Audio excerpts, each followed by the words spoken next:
welcome back to the Sunday Show. We just had a really wonderful first segment and our guest has won a variety of accolades. But guess what? The second segment is just as exciting because we have another set of awards lined up. In fact, the physical awards sitting here in the studio glistening at us. And we're actually going to be able to literally see these awards up close on the camera in a little bit. So without any further ado, let's meet the recipients of these awards. On my immediate left, I've got, well, two guests obviously. I've got Yashmin Harun, BEM. So she's got the British Empire Medal, which is obviously given by Her Majesty the Queen. And we also have Salma Quaium on my further, is it called further left? Like immediate left and then to like furthest left. They are both part of the Muslim Women's Association, which she founded and she is now an office manager for. So this is a very inspiring organisation because it's encouraging Muslim women to get more active and to become more sporty and lead a healthy lifestyle. Of course, we will be finding out more about this organisation through you both, but very warm welcome to the show. Thank you. Thank you. So how are you feeling being part of the Sunday Show today? No, thank you for inviting us. After Friday's event, it's nice to just be out and talking about that. We're still on a high after the buzz of Friday. So yeah, thank you for inviting us. And what happened on Friday? So we had our first evening of celebration event, which had over 300 people. Wow. So we just an event that we celebrated with our participants, volunteers and coaches because we'd established ourselves in 2014, but we hadn't had such an event. And we thought with all the accolades and awards that we've won, we thought we should give something back to celebrate. And I think tonight is like another night of celebration because we get to re-celebrate with these awards. So first of all, if we start off with that lovely medal that's sitting on your lap, it's the British Empire Medal, if we can just say it. Like, that's just so sparkly. And it's really exciting to see it in real life. What was it like getting the British Empire Medal? It's so humbling because you're in a room full of people that have done charity work, especially during the pandemic as well. They did a lot of volunteering, and you know, when you do sports for women, you don't actually think you're doing any or making a difference. And when you're awarded such a recognition, then it's so humbling.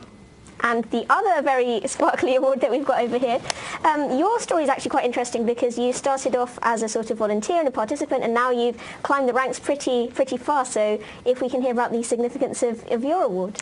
So mine was, so like you said, I started off as a participant and now I'm office manager and I'm helping organising these events.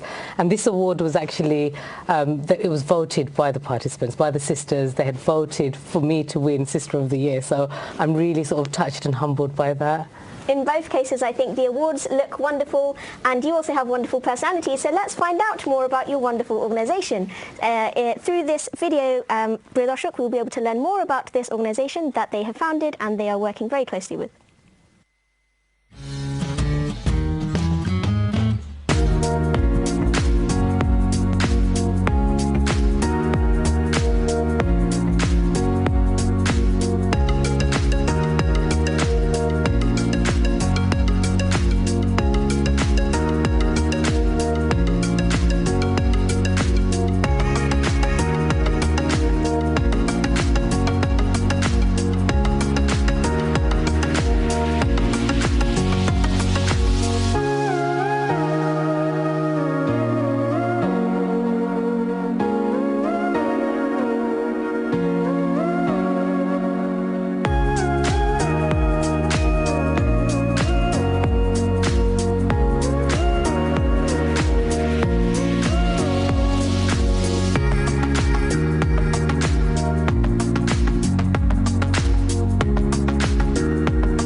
And after, I asked my mum if I could join them, and apparently I'm already a member. Can only be one national winner, and that person is? That winner is Yashmin Hussain.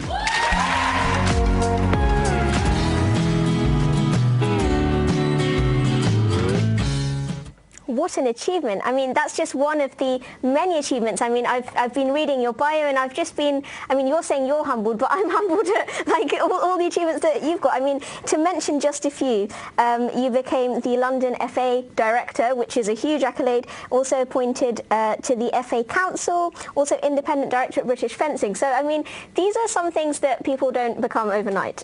Fencing is a very interesting sport, not even offered in many places. It's quite a, we consider it like a sport that people are lucky to participate if they can. And that kind of thing, to really climb the ranks and to be in such a nice position, I think must have taken a lot of effort. So how did you end up reaching this kind of position? So when I started MSA, Muslim Sports Association, in 2014, I wanted to give other women an opportunity to do sports, and not just the conventional sports. I wanted them to do sports a variety of sports that they wouldn't get the opportunity to do.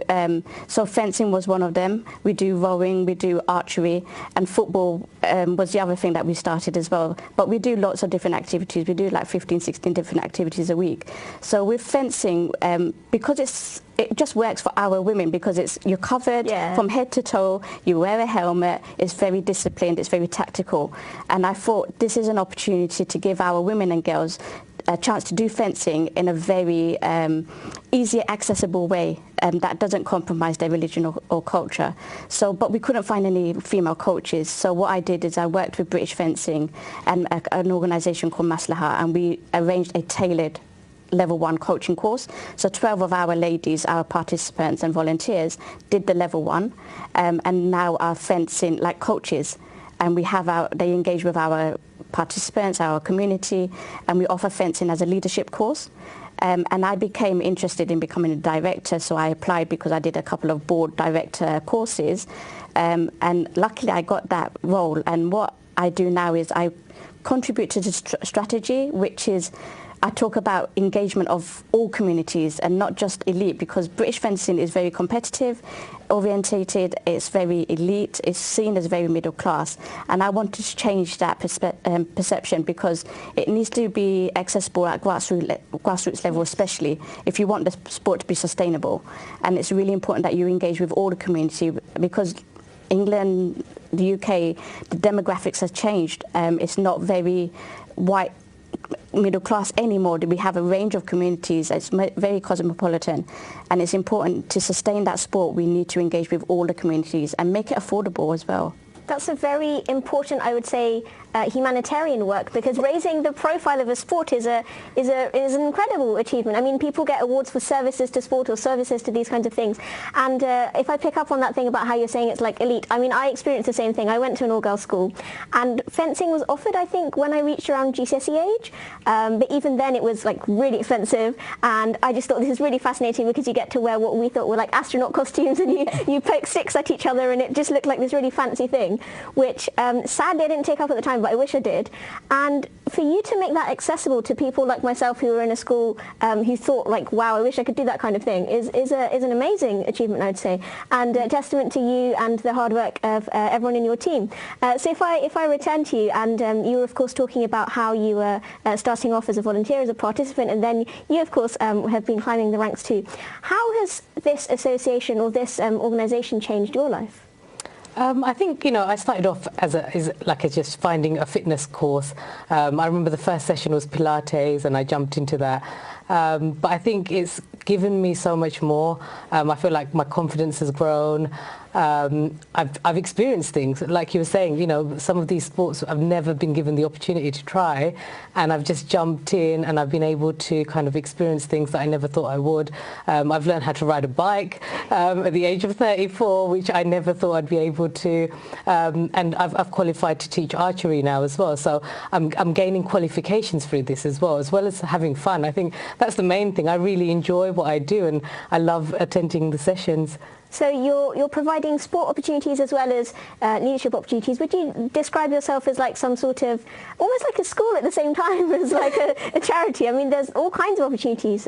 So what kind of people would you say this is open to? Like, obviously we discussed that it's like a Muslim like working association, but is there like a specific group of people that you're trying to target through this? So we know through the Sport England survey that they do a survey every so often, and South Asian women are always the least active especially those from a Muslim background.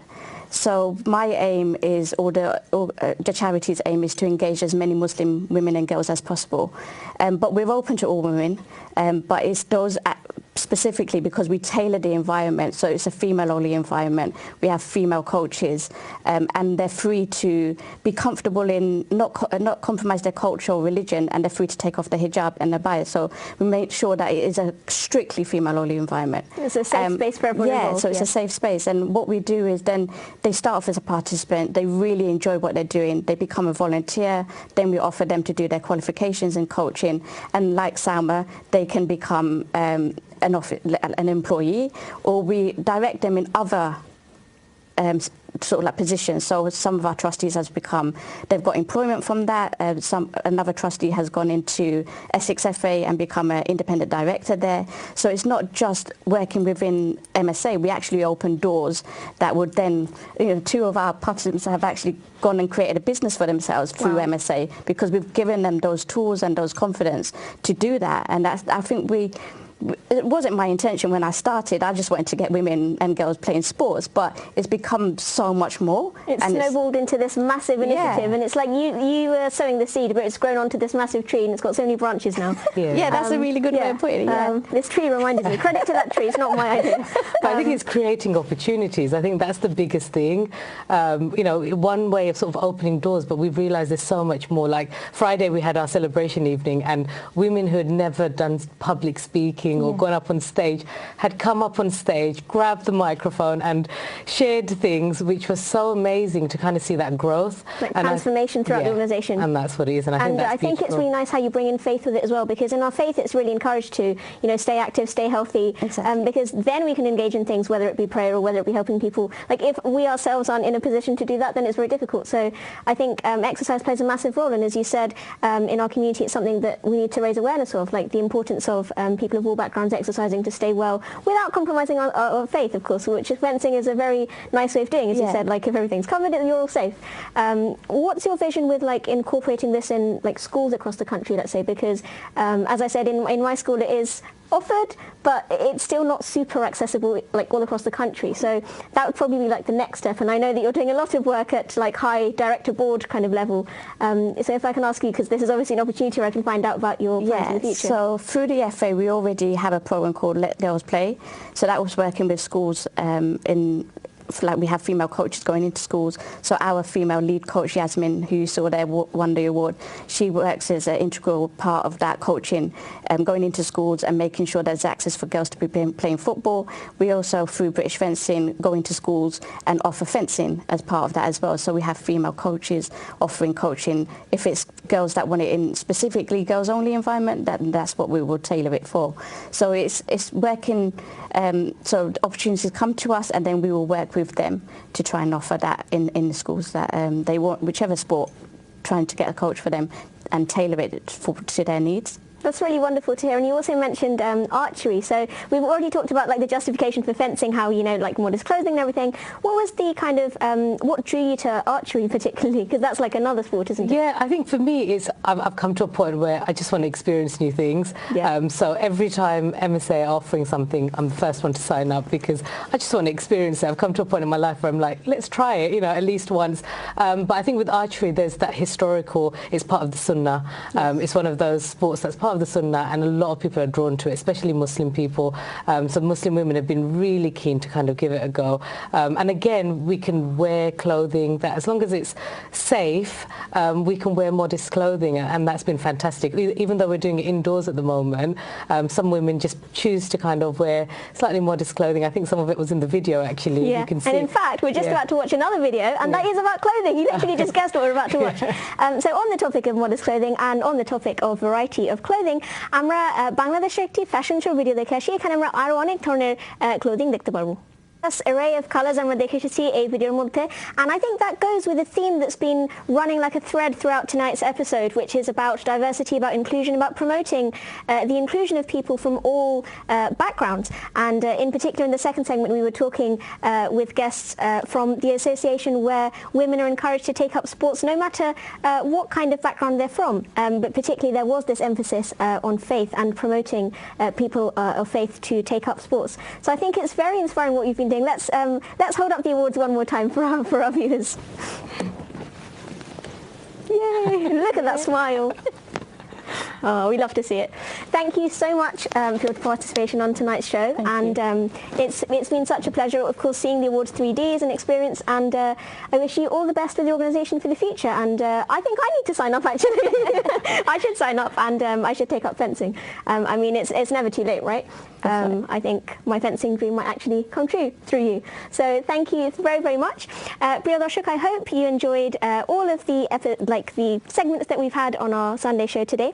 আমরা একটি গান দিয়ে শেষ করব এই গানটি হচ্ছে ব্ল্যাকের গান গহীন so we're going to be hearing the song এই গানে গানে আমরা বিদায় নিব and I hope you have a wonderful week till we next meet but before then if I can give you a little bit of homework I'd like you to sign up to a new sport or to try something new because you can see how life changing it can be so that's your homework and আশা করি আগামী রবিবার আপনাদের সাথে আবারো দেখা হবে